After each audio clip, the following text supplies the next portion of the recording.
excuse me, on the left over here, we have individuals who are religious fundamentalists, religious fanatics, and this is the expression, RT-PCR, real-time PCR expression of the VMAT2 gene.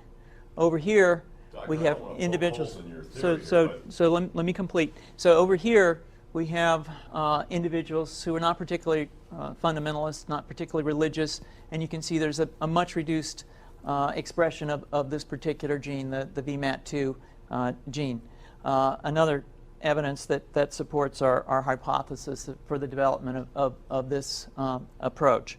So what you see here is by spreading this virus, we're going to eliminate individuals from donning on a bomb vest and going into a market and blowing up the market. So our hypothesis is that these are fanatical people, that they have overexpression of the VMAT2 gene, and that by vaccinating them against this, we'll eliminate this behavior.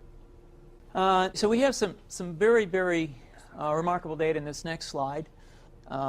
Here we have two brain scans. These are fMRIs. These are two different individuals with different levels of expression of VMAT2. On top is an individual who's a religious fanatic, an individual, and we've repeated this numerous times, that has high levels of VMAT2. Now, this individual down here who had low levels of the VMAT2 gene, this individual would self-describe as not particularly religious. In each case, these individuals were read a religious text. This individual lit up the right middle frontal gyrus, shown here, and that's a part of the brain that's associated with theory of mind. It's a part of the brain that has to do with intents and beliefs and desires. In contrast, in marked contrast, here's an individual who would not particularly self-describe as religious, and when they're read a religious text, what you see is that this part of the brain called the anterior insula lights up. This is a part of the brain that's associated with disgust or displeasure on hearing something. So you're suggesting I take a CT scan with me when I'm evaluating people to determine whether I put a bullet in their head? So the data that I'm presenting here supports the concept that we're proposing, and I think that we would not propose to do CT scans or fMRIs on individuals out in the hinterlands of Afghanistan.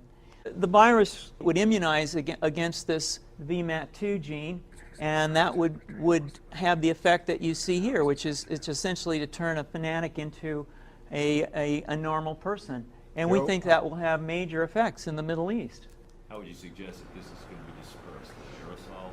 Well, so the present plan and the tests that we've done so far have used respiratory viruses, such as flu or rhinoviruses, and we believe that that's a satisfactory way to get the exposure of the largest part of the population. Most of us, of course, have been exposed to both of those viruses, and we're quite confident that this will be a very successful approach.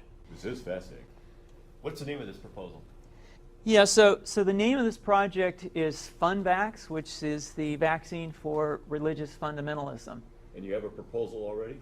The proposal has just been submitted, and I think that the data that I have shown you today would support the development of this project, and we think it has great promise.